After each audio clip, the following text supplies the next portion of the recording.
Hello दोस्तों, स्वागत है आपका अपने चैनल टेक्निकल अड्डा पे।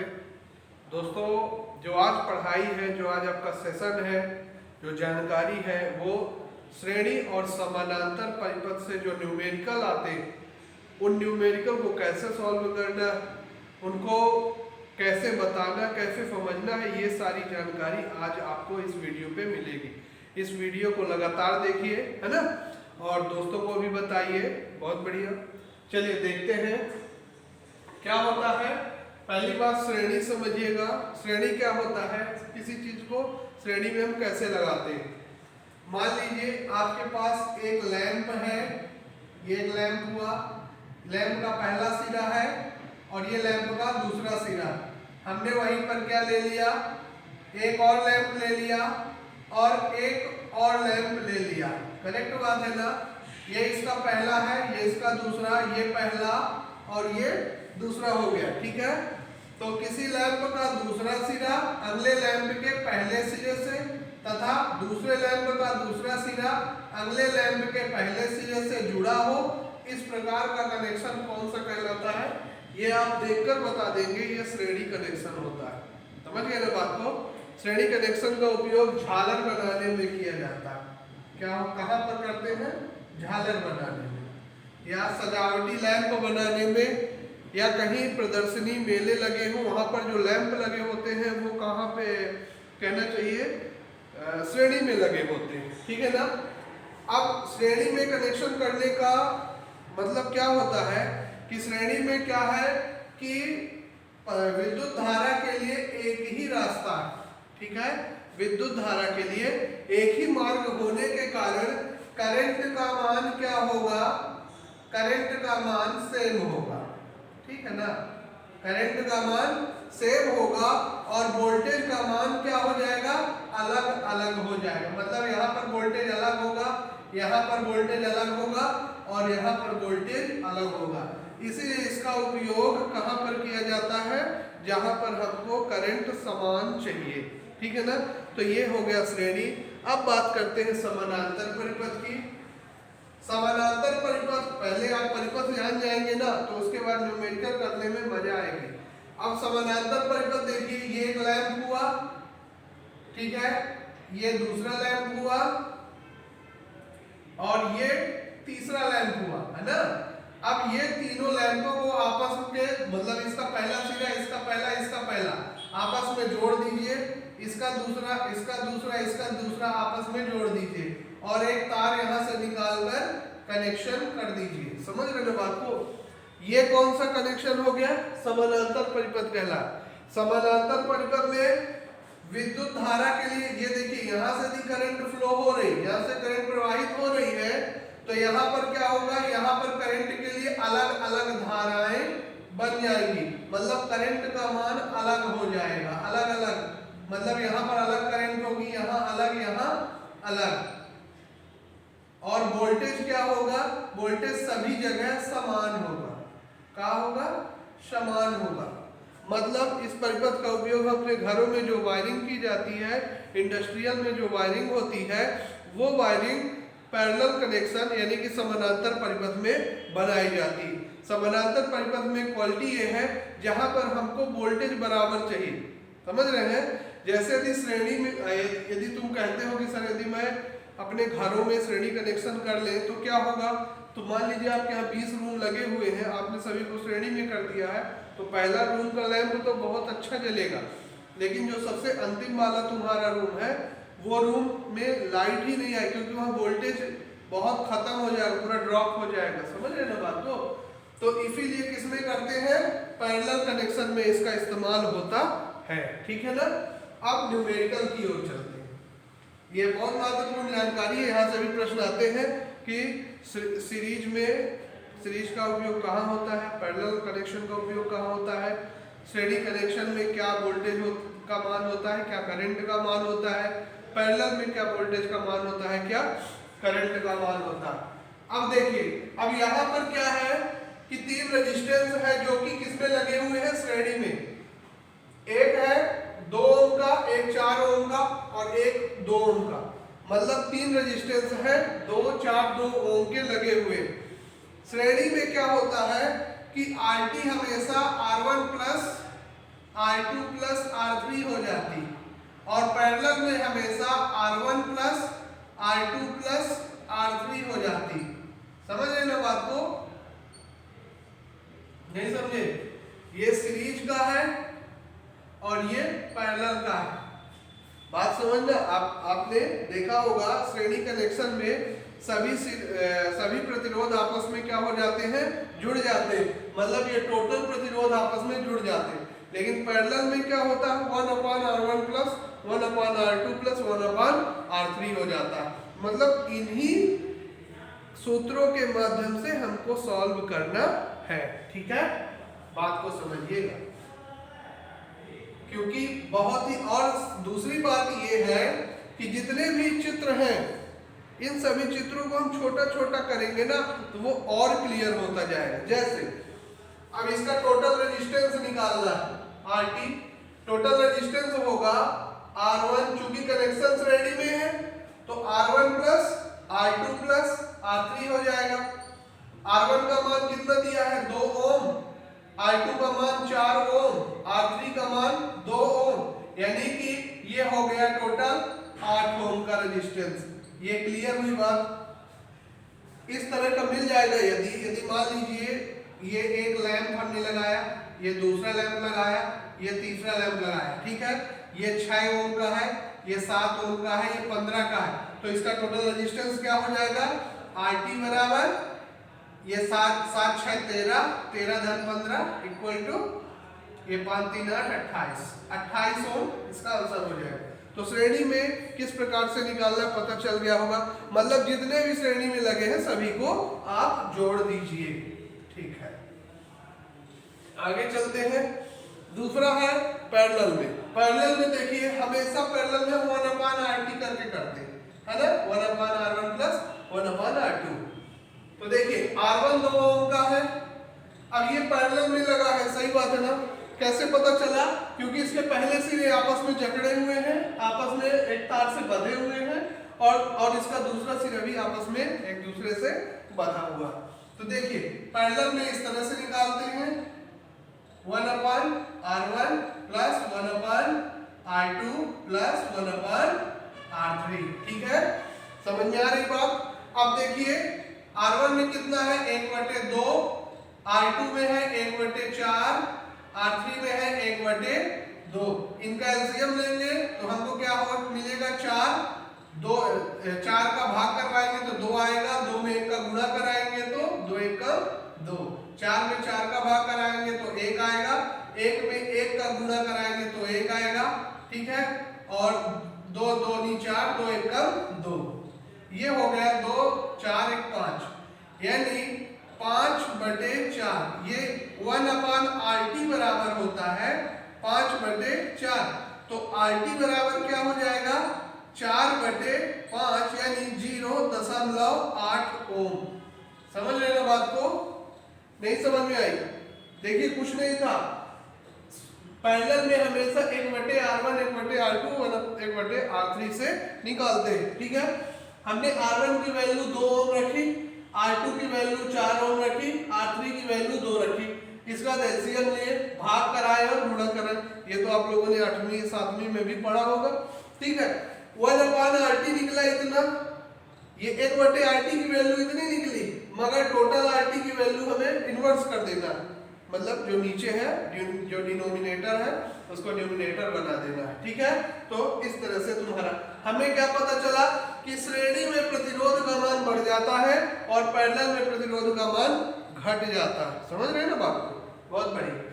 अब देखिए थोड़ा सा श्रेणी और समानांतर दोनों प्रकार के प्रश्न आ गए। हमेशा प्रश्न ऐसे ही मिलेंगे, इस तरह के प्रश्न को तो आप आसानी से सॉल्व कर लेंगे।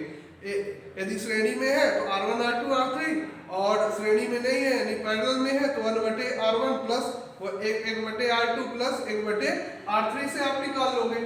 मगर जब दोनों में कनेक्शन है तो कैसे करेंगे ये देखिएगा।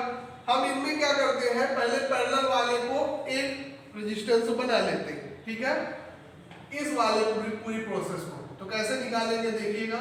1/RT बराबर 1/R1 धन, ये चूंकि ये तीनों किसमें है, पैरेलल में है इसीलिए हम 1/R1 लगा रहे हैं। R2 धन 1/R3 करेक्ट बात है। अब क्या होगा, R1 की जगह हम 4 ओम लिख देते हैं, R2 की जगह हम 8 ओम लिख देते हैं, R3 की जगह हम क्या लिख देते हैं 16। करेक्ट बात हुई, हाँ बढ़िया। अब देखिए इसका एलसीएम लिए तो 16 आया, 4 चौको 16, 4 एकम 4, 8 दूनी 16, 2 एकम 2, 16 एकम 16, 1 एकम 1, 4 दू 6 1 7, 7/16। 1/RT कितना हुआ मेरे भाई 7/16, तो RT बराबर कितना हो जाएगा 16/7। मतलब ये आपको मिल जाएगा 7 दूनी 14 और दशमलव 7 दूनी 14, 2.2 ओम तुम्हारा इन ये जो तीनों रेजिस्टेंस थे ये क्या हो जाएंगे 2.2 ओम का एक रेजिस्टेंस हो जाएगा। समझना बात को, कहना चाहिए। मैं आपको इसका नया चित्र बना देता हूं। इन तीनों की जगह हम क्या कर देंगे, एक रेजिस्टेंस हमने ये लगा दिया 2.2 का, बाकी ये दो ठो हमारे लगे हुए हैं, है ना, ये ऐसे और ये ऐसे। अब देखिए नया चित्र हमको मिल गया। इसकी ये कितने ओम का होगा, ये तीनों रेजिस्टेंस 2.2 के हो गए। अब ये 4 और 6 के बचे, 4 और 6 के और 2.6 के बचे, समझिएगा। अब हम क्या करते हैं दूसरे पैरेलल वाले को कर लेते हैं, है ना, समझना, इनको अभी भूल जाइए। अभी पैरेलल वालों को हम एक बना देते हैं, जितने भी पैरेलल में है समानांतर में उन्हें हम सिर्फ एक बना लेते हैं। वो कैसे देखना, 1/RT बराबर 1/R1 धन 1/R2। ये R1 है, ये R2। R1 में 1/4 है, R2 में कितना है 1/6 है, तो इसका एलसीएम कितना आएगा 4 × 11, 6 दूनी 12, 12 आ जाएगा। 3 चौको 12, 6 दूनी 12, यानी कि 5/12। तो RT बराबर कितना हो जाएगा 12/5, यानी कि 5 दूनी 10, 2.4 ओम। ये अब दोनों मिलकर के एक हो गए, तो एक नया चित्र बन जाएगा। ये यहाँ पर ये दोनों रेजिस्टेंस हट गए और यहीं पर एक रेजिस्टेंस बन गया, यहाँ पर एक रेजिस्टेंस बन गया कितने का 2.4 ओम का। बात क्लियर हुई ना। अब देखिए 2.4 ओम का मतलब ये जो चित्र था इसमें बदल गया। बात समझते चलिएगा, या नहीं समझ में आया तो एक बार फिर से बैठ करके समझ जाएंगे। अब तीनों कनेक्शन किस तरह दिख रहे हैं, श्रेणी में, बिल्कुल सही है, श्रेणी में दिख रहे हैं। तो श्रेणी में RT कैसे निकलता है, श्रेणी में RT निकलता है R1 plus R2 plus R3 से। R1 कितना है 2.2, R2 कितना दिया है 2.4 और 2.6, समझ गए। 6 4 10 2 12, 2 2 4 2 6 1 7, यानी 7.2। टोटल रेजिस्टेंस कितने का हो गया भाई 7.2 ओम का। नहीं समझे बात को। सबसे पहले आप पैरेलल वाले को हटा दीजिए, उसके बाद ये पैरेलल के 3 जो थे, ये 3 जो लगे हुए हैं, ये 3 मिलके एक बन गया कितने ओम का, वो बन गया 2.2 ओम का। इसके बाद ये 2 लगे हुए हैं, इन दोनों को एक कर लीजिए, 1/R1 धन 1/R2 से एक बन गया 2.4 ओम का। अब बचा ये अकेला, तो ये 2.6 का था। अब ये तीनों श्रेणी में हो गए, और श्रेणी में जानते हो श्रेणी में तो सीधे में जोड़ देना है, यानी ऐड कर देना। ठीक है, बात क्लियर हुई, चलो बहुत बढ़िया। नहीं हुई होगी तो कमेंट में फिर से बताइएगा, तो एक वीडियो और भी न्यूमेरिकल से इसी तरह से बना देंगे, ठीक है। हाँ, अब देखिए एक बेहतरीन है यहाँ पर भी श्रेणी और समानांतर का। अब प्रॉब्लम ये है, हम यदि यहाँ से चलते हैं तो इधर भी है उधर भी है, तो सबसे पहले हमें पूरे चित्र में ये देखना कि श्रेणी में कौन, नहीं समझे बात को, श्रेणी में कौन कौन रेजिस्टेंस है। जो जो श्रेणी में है उनको जोड़ दीजिए तो एक हो जाएंगे ना वो, हाँ, तो हमने देखा कि ये और ये तो श्रेणी में नहीं है, ये और ये भी श्रेणी में नहीं है, ये और ये, इनको यदि हम निकाल दें, कुछ इस तरह से बना दें, तो ये दोनों एक दूसरे के इस तरह दिख रहे हैं ना, श्रेणी जैसे बिल्कुल दिख रहे हैं। तो क्या होगा, हम एक काम करते हैं, इन दोनों को टोटल रेजिस्टेंस निकाल देते, तो जोड़ देंगे। हमने जोड़ने पर क्या पाया कि ये 8 का है, ये 4 का है, यानी 8 4 12, ये कितने का हो जाएगा, 12 ओम का। तो हम एक काम कर रहे हैं इसको कि इसको मिटा के एक ही रेजिस्टेंस बना दे रहे हैं, जो कि कितने ओम का है, जो है हमारा 12 ओम का। समझ रहे ना बात को? ये लीजिए, हमने इसको जोड़ दिया, ये हो गया हमारा कितने का, 12 ओम का। नहीं क्लियर हुआ भाई? वहां पर क्या था, एक 8 का था, यहां का हम रेजिस्टेंस निकाल रहे हैं R1 धन R2, यानी 8 धन 4 यानी 12 ओम। यही मैंने लिखा। अब बात क्लियर हुई? अब देख लीजिए, और भी कोई श्रेणी में है क्या, और भी कोई श्रेणी में है कि नहीं है? समझ रहे बात? और भी कोई आपके श्रेणी में है कि नहीं है, ये महत्वपूर्ण। तो हमने देखा कि ये यहां से चला और यहां पे आया, ठीक है? तो ये और ये दोनों हो गए हमारे श्रेणी में, है ना? तो इसको आप क्या कर दीजिए, 12 10 22, ये दोनों एक हो जाएंगे, या ये दोनों, सॉरी गलती हो गई, थोड़ा इसको चित्र हम सही ढंग से बना देते तो आपके और क्लियर होगा, है ना? ये हो गया 12 का। हाँ, ये दोनों एक दूसरे के पैरेलल दिख रहे, ऐसे में सही रहेगा ना, थोड़ा डिस्टर्ब हो जाता है। ये दोनों एक दूसरे के क्या है, पैरेलल है ना, अगल बगल है ना, बिल्कुल सही। तो इनको कैसे निकालेंगे, 1/10 धन 1/12, है ना? तो ये इनका एलसीएम में कितना आएगा, एलसीएम में 60 आएगा, हाँ 60 आए, 12 पंच 10 10 छंगा 60, 12 पंचे 60, यानी 11/60। इसको उल्टा कर देंगे, 60/11, 11 पचे 55 दशमलव और 11 पचे 55, ये हो गया 5.5 ओम का। एक नया चित्र क्या बनेगा, ये R1 हो गया, ठीक है, ये हो गया R2 और एक हो जाएगा R3। ये एक बन गया क्या, नया चित्र। ये कितने का है, 6 का है, ये है 28 का, और ये जो बना है ये 5.5 का। अब ये श्रेणी में दिख रहा होगा, ये आपको किसमें दिख रहा है, तीनों श्रेणी में दिख रहे हैं। तो जो श्रेणी में दिख रहे हैं वो RT बराबर R1 धन R2 धन R3 कर देंगे, यानी 6 धन 5.5 धन 28। आपको यहाँ पर आंसर मिल जाएगा 28 से 34, 34 5 39, 39.5 ओम। ये हमको रेजिस्टेंस मिल गए। नहीं समझ में आई बात? कुछ भी नहीं था भाई, ये दोनों यहाँ पर आपस में श्रेणी में थे, इनको हमने जोड़ दिया। ये दोनों आपस में पैरेलल में है तो पैरेलल से निकाल दिए। ये तीनों श्रेणी बन गए, हमने श्रेणी से निकाल दिया, बस इसमें और कुछ नहीं था। अब है एक और मजेदार प्रश्न जो इधर है। यहां पर देखिए, यहां पर सब चित्रों में देखिए कौन श्रेणी में है। देखो सेम टू सेम है ना, कौन श्रेणी में? तो हमने पाया कि ये दोनों श्रेणी में है और कोई श्रेणी नहीं दिख रहा। नहीं भाई, ऐसा तो नहीं लग रहा। हमें लगता है कि यदि हम इसको यहाँ से ये तार निकालें और ये तार निकालें तो हमको ये तीनों किसमें दिख जाएंगे, ये तीनों हमको श्रेणी में दिख जाएंगे क्या? नहीं, ऐसा नहीं है, हम गलत हो जाएंगे। चलो ठीक है, फिर भी समझते। लेकिन ये दोनों क्या है, श्रेणी में, ये दोनों हमारे श्रेणी में है, तो इनको तो एक कर लो। तो 4 और 2 यानी 6, ये 6 ओम के ये दोनों हो जाएंगे, तो एक नया चित्र बन जाएगा कुछ इस तरह से। ये हो जाएगा 6 ओम का, और ये हो गया, ये हो गया, और ये हो गया। ये लीजिए,